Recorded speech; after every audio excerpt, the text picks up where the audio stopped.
Aweetuun kaleessa yaa'aa ture ardhallee yaa'aa jira borullee yaa'uuf bosona Jimmaa abdatee aweetuun laga magaalaa Jimmaa keessa yaa'u iddoo Jimmatti hara itti galfatan hedduu keessaa lafti boohartii aweetuu mataa hoxxeen yookaan goojjoon aweetuu keessatti ijaaramte marga fuullatti afattee miidhagdee warra bashannanan eeggatte. keessatti hixaanni aare biyya bunaati Jimmi bunni danfe qaawwaa jabaa barakaa jabaa bashannana gaarii jabaa baay'atanii wal hin jeeqne xiqqaatanii gurmuu hin dhabne warri dandeettii adda addaa qaban kawaan qabaniin wal booharsan wal gahan hoxxee aweetuutti warri sirban warri walaloon jecha filatanii jechoota xiqqoon dhaamsa hedduu dhaaman warri waa jedhanii waan jedhaniin kan biroo kofalchiisanii mardhimaan sochoosan warri maasinqoo yookaan ximboo dubbisanii yeedaloo muuziqaarra nama kaayan wal gahan. Jimmatti asham kaamilaan sirba cidhaaf sirbamu warri kaleessa sirbee ardhallee sirbi irraa bareedu asham kaamilaa jedhan.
In sirbinee sirba keessa eedsii hin dagannu eedsii galatoonfate. An dhukkuba eedsii ni galateeffadha haalli isaa gaarii mee hunduu hubadha balleessaa maal qabaa mee eedsiin dubbadha dhararran kaayinaa haqamee dubbadha hadharraa eegalee ani irraan dhaabbadha eedsiin badiin qabu ni galateeffadha eedsiin badiin qabu ni galateeffadha namarraa namatti hafuuraan hin darbu mee himaa maalirree yakki eedsiin qabu mee himaa maalirree yakki eedsiin qabu. Maaliif eedsii galateeffatte? Eedsiin akka dhukkuba biraa nama hin qabu akkuma walaloon tiyya ibsuuf yaaltutti ofiin nama hin qabu yoo namni barbaadee of eeggannoo adda addaa osoo hin goone asiifatti akka lubbuun isaa gootu yoo ta'e dhukkuba kana ni qabamu carraan inni nama qabuuf qabu xinnaa ta'uu isaa waan hubadheef eedsii galatoomii mata duree jettu kenneef. Taheerumte ilma argatte aanaa fi aanteen hiriyaa fi firri deettuu jajjabeessuuf mana deettuu jiran aadaa kalee turte. Ammallee taliyaa maaree. Ammoo qabdoo waliinai keessa kanumaa bayi geessa yaamaare. Ammoo tarii ammallee tarii yaamaare. Silmoo qabne waliin hiddi keessa kanumaa giddi geessa yaamaare. Ammoo tarii ammallee tarii yaamaare. Suudha omoo kutu omoo siikichuu kutu yaamaare. Ammoo tarii ammallee tarii yaamaare. Suudha bomoo muru bomoo siikimtu muru yaamaare. Ammoo tarii ammallee tarii yaamaare.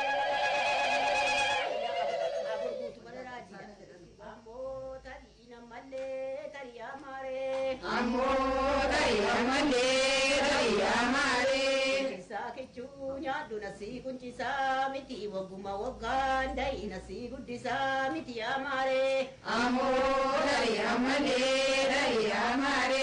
Haram siillee marra taa'ee boonjillee deessuu ciniinfuun jillee yaamaare. Ammoo tarii ammallee tarii yaamaare. Ciniinfuu jiltee dhirsa siin kanaan siiftuum harka siin ammaachiftuum yaamaare. Ammoo tarii ammallee tarii yaamaare. Maali amma faaruun amma isin faarsitan kun? Faaruun faarsine kun aadaa keenya. Waahidaa aadaa dahaafi. Deessuu jajjabeessuu. Dubartii deessee aadaadha. Deessuu jajjabeessuudha. Hamleesii jajjabeessuudha. Haadha dhiiraati, haadha durbaati, haadha jagnaati, haadha gamnaati.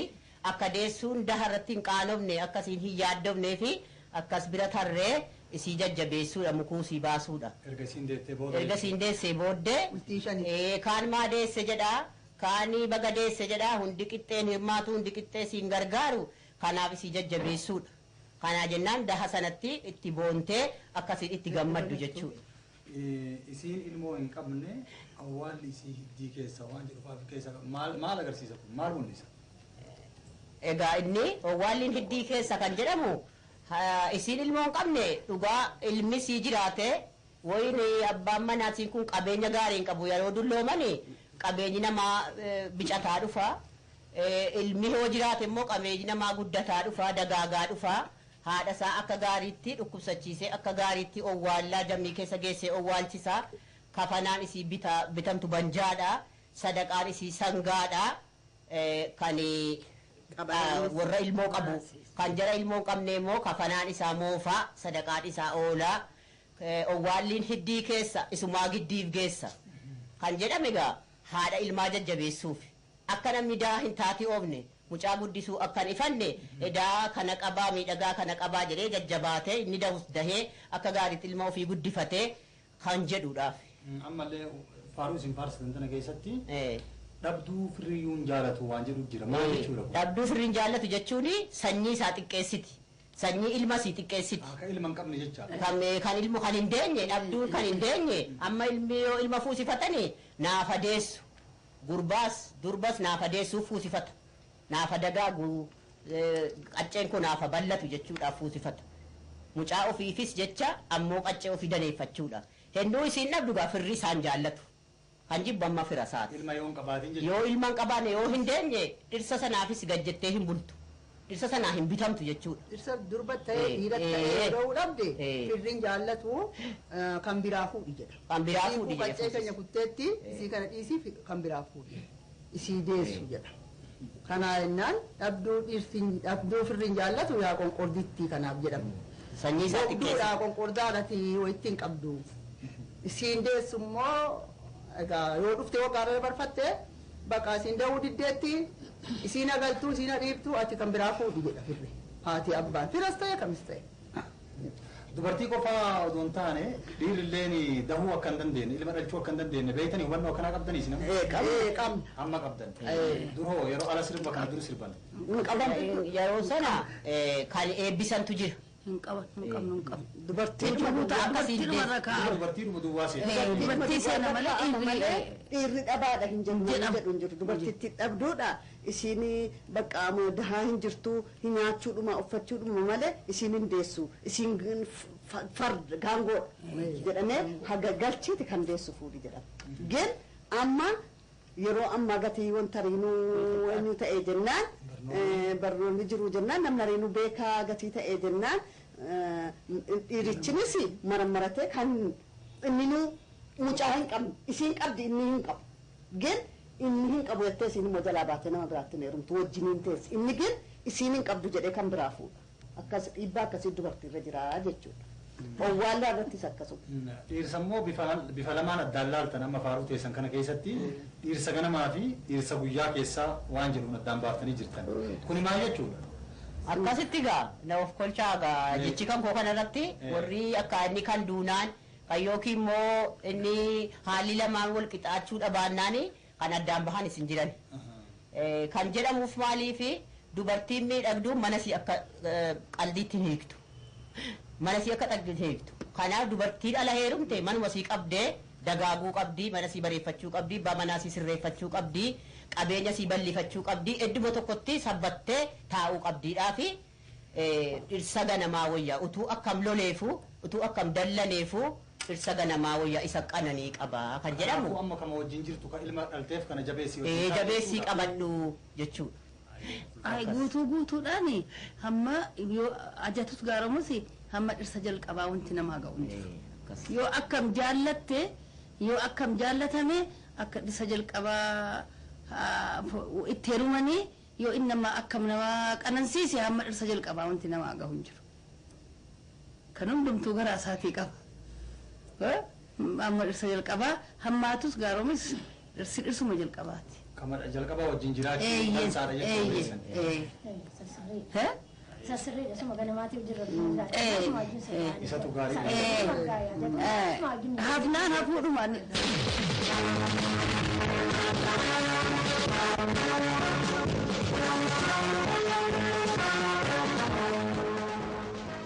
Saatabaa'oo daawwadha.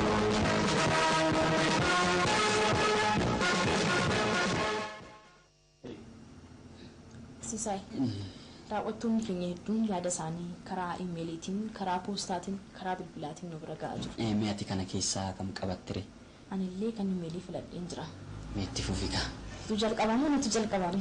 Nuti jalqabe. Tole barataa Galataa Gurmeessaa Wallagga Lixaadha. Saataawwan aadaa fi seenaa Oromoo mul'isaa jirti kanumaan itti fufaa jedheera. Si galateeffanna. Jimmarraa barsiisaa abbaa garuu artiistota Oromoo qophii bohaartii irratti dubbisuu jalqabdan kana addaan hin kutinaanuun jedheera.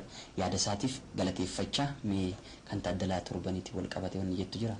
Torbee darbee akkuma beekamu weellisaa Taaddalaa Gammachuu wajjin turtii taasisnee turre. Hamma immoo torbee dhufu immoo kutaa lammaffaasaa isiniif qabannee akka deebi'u waadaa isiniif seenna. Mohaammed Saudi Arabiyaa magaalaa Riyaadidha. Iddiin biyyaa ba'e waggaa jaafaa gooti. Garuu innaan qophii isaa taabaa daawwadhu waanuma biyya koo keessa jiru natti fakkaata dheera si galateeffachaa nagaan walaa garuu janna. Finfinneerraa hawwiin ispoortii fi sa'aatiin sirbaa osoo addaan bayinuu dhiyaatee jettee jirti yaada ishiitiif galateeffachaa fuulduraaf kan fooyyessinu ta'a. Barataa Zarihuun Bayyanaa Yuunivarsiitii Maqaleedha. Saataawwan sagantaa gaariidha. Garuu sa'aatiin isaa mijaa'aa miti dheera tolee hin fooyyessina innaan. Amborraa boontuun uffata aadaatiin oduun dubbisamuun isaa baay'ee natti tolaa jira. Jabaadhaa jajjabaadhaan jettee jirti.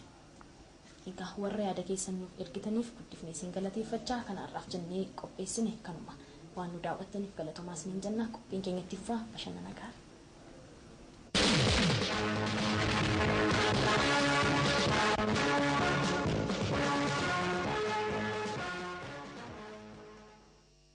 Abbaan warraa kabaja haadha warraa beeku ulfina haadha warraa hime.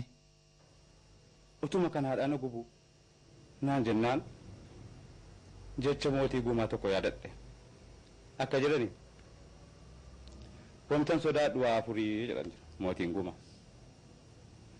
tokko jimmaa tokko gommaa jedhani tokko limmuu tokko nimuu jedhani haadha manaa jechuu sodaatani anis sodaadhe fakkaata waan isiidhaan jedhuun qalbii koo keessa barbaade gaa ala kana ol jedheen isi ilaale goofti siin jedhan danuudha yaa warraa ammas yaa warraa safuu bishaaniif minaanii alagaan fira ta'anii kan haadhaa silas haadha kan warraa maal jedhanii haadha manaa ulfaattuun kan abbaa manaa jaallattu mee hubadhaa laalaa uuma siin namaa taatu nyaatee qofatti hin fakkaatu utuma kuttee qabbiitu ammoo ala qabbiitu ija keessan laaltu akka waan ijji nyaatu hin jaallattu dallansuusaa bicuullee na'uu qalbiisaa silaa yoo guurame fuullisaa harkaa badagaa mallisaa hamma argitutti seequusaa yaa warraa caaltuu biraa beektuu garaa wayaa qorraa aannan qabee qoraafamtuu kan qoraasuma urgooftu unadhaa namaan jetti dheebuu namaa beeyti fuula laaltee keessa argiti yaa warraa caaltuu firaa beektuu garaa wayaa qorraa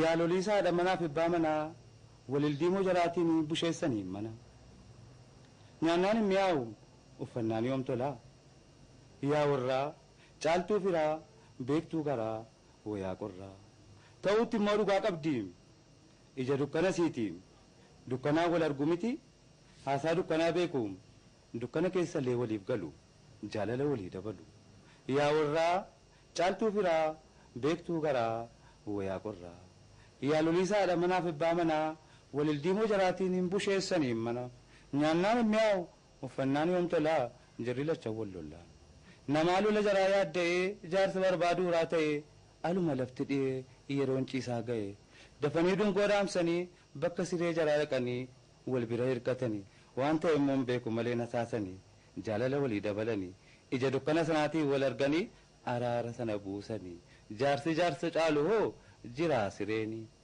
yaa warraa caaltuu firaa beektuu garaa wayaa qorraa. Taarra intala dubiraa deette boru ilma dhiiraa akka deettu eebba fudhatte.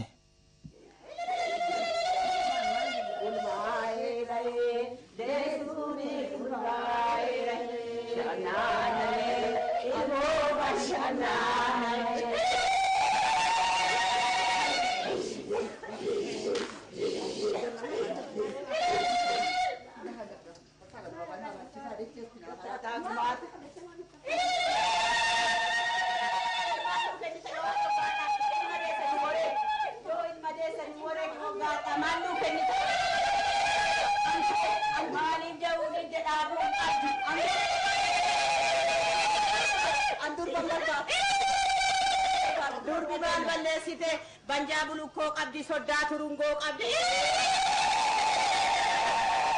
Maal balleessite banjaa bulukkoo qabdi soddaa turungoo qabdi.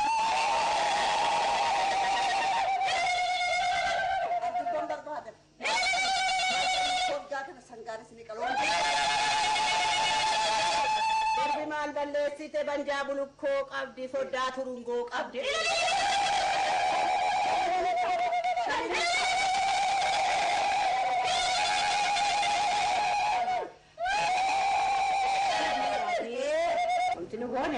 Ini eebbifne kan nu eebbifne mataan kee fayyaa hafuu uffaan kee fayyaa hafuu kan jedhame abbaan manaa yoo du'e mataatu murama hin haadama jechaadha gadda abbaa manaatii jechuudha mataanis kanaaf egaa mataan kee muramin garaan kee gubatin abbaan manaa sirraan du'inii jechuudha egaa wanti nu jechuu dandeenye keessi eebba yeroodhaaf tapha fakkaata ilmoo harree ulmaan leencaa kan jedhame ilmoon harree hadha dhalattee hadha ol kaatee adeemti. Leencatu immoo ulmaa waa tokko biroo qabu aangoo qabaa maaliif akkuma isinitti beektanitti miidhagaadha ciisuun beeku. Utaala hadhu malee hadhuma utaala. Daa'imni hadhumaa ka'u jechuudha. Daa'imni sadhaa ka'u ati sadhuma jajjabaadhuu ka'e kan jedhamu. Gammachuu guddaatu natti dhagahame ulfaa'ee da'uu kooti mucaanan da'e kun. Gaafa milineemitti ka'ee mucaa ji'a sadiinaa ta'ee mucaa durbaa argachuu kootiin dhiiraan immoo nan argadha jedhee wareega jaraa sangaa wareeguu kootiin baay'ee guddaa natti dhagahama dastaan nan gammade akka kanatti haati kootis bukkee kooteessee na gammachiiftee obbolaa haadha kootiiti jedhu kun olmaa miti hundinuu firuma kooti jalatu taraa taraadhaan na qallabaa gaasiree cabsee ka'uun koos qurxiidhaa ama mucaan koo gaafa milineemii gaafa turtu mucaa ji'a sadiiti. Saataa baa'u facaastu biqilee. Dhalatu haa guddatu waa'ee dhangaa keetii maaluman dubbadhaa feetu gola oromiyaa fuutee namaan buutaa qophii bashannanaan nu bohaarsifattaa daddaraaroo jettee dargaggoo waammattaa afaan waaltessuudhaan aadaa dagaagfatta dachee oromtichaa hunda waliin geessaa egaa sagantaa kee attamittan obsaa ulfinaaf kabaja keessummootaaf laattaa haala qilleensaatiin hubannoo gabbistaa egaa daa'imee koo kan reef miilla fuutu dagaagii mul'adhu. Maqaan koo Yaaqutaa Mahammadiin jedhama. Adde Yaaqutaa maali ati waan dandeettii addaa qabdaa nama kolfisiisuu dandeettaa jedhanii amma odeeffannoo akkasii arganne dhugaadha. Dhugaadha nama kolfisiisaa baay'ee nama azanii taa'ullee nama taaziyaa taa'ullee nama ilmoon jalaa du'ellee nama haati jalaa du'ellee na kolfisiisa. Maaliif boossanii yoomti isin boossanuuf hin jiru amma tuu gisee boollootti galan kottaa wajjin galaa jedhanii soldaniiti laphee keessa reebdan malee hin galtanuu du'arraa homtaaf hin jiru maaliifuu boossu jedheetan kolfisiisaa. Amma baadiyyaa keessatti mucaan tokko fira keenya boo'icha dhagneeti nuyi achi jiru namni biraa tokkos akkuma diingataatti du'e otumaan dhukkubsatiin du'anii jaartiin sun inni mucaan du'e sun haati isaanii du'anii utuu torbiin ga'een iyyi ammas abbaan itti dabalatan amma akka kiristaanaatti nullee musliimaa wanta akkanaa boo'icha sidhannaa wajjin qabarraa reeffi kun saaxinii keessa galee itti shaffanamee qeesonni daarii naanna'anii fitaatii godhanii fi ala ka'anu isiin achi teesseetiyyi uffata isaanii uffattee bo'aa jirti. Ani gama sana taa'eetan waan an godhen qaba. As teessee isiin boo'icha haadhaa boo'icha abbaa walitti qabdee biyyi bo'aa jiru ittee kolfite. Ati waa jennaan? Ani barii sana jala taa'ee waa tokko ittiin argisiiseen waan nama kolfisiisutti argisiisnaan isiin asii kolfite. Bakka awwaalchaatti awwaalamanii dhumee namaan immoo gaa namni si eebbisee rabbii zambii isaanii hadhiisu ati si jabaadhu jedhee ala biraa deemu galgala irbaata fuudhee naqe. Ammallee sammee guyyaa maal jettee kolfisiiftaati? Ani guyyaa waan tan jedhee achuma daka sana taa'eetan uffata ofirraa fuudheetan wanta ta'e argisiisa. Mana boo'ichaa dheetee moo?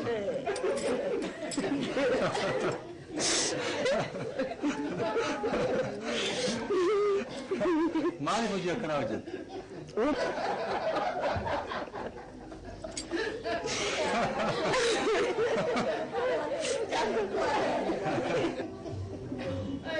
Wal arganii waan danda'aniin wal booharsuun baroo yookaan gaarii ta'uun warra waliin booharetu hime. Badaa natti tole.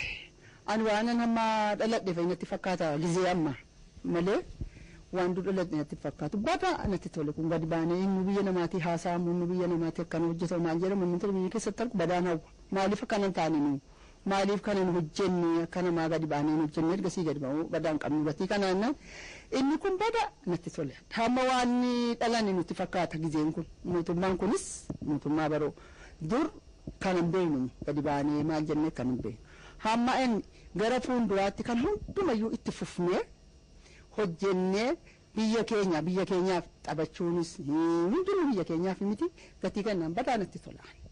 Kami sirbi isinitti tole? Baay'ee natti tole an bareeche wanti kana caalaa namatti tolu maalinni gaa amma gizee biraa waan biraa irratti haddii kana hin argamne kun saatabaa'oo afaan Oromoo ta'edhaaf iyyee feenuu jirru nu barbaadanii nu haasofsiisanii walitti dhufnee walitti qabamnee waan duris aadaa keenya duris agarsiifnee jenne kanaa jennaan baay'ee na gammachiisa badaan itti gammade an kanatti yeroo hundumattu itti hafuufuun jedha. Nus akka hojii keenya kana ilaallu kan biraas kana ilaale akka itti eenyu ta'u siichitti waliin gahuun jedha Oromoon danuu ukkaamamee ture hundinuu siichi babahee waan kana irratti hirmaata gammadaan jedha.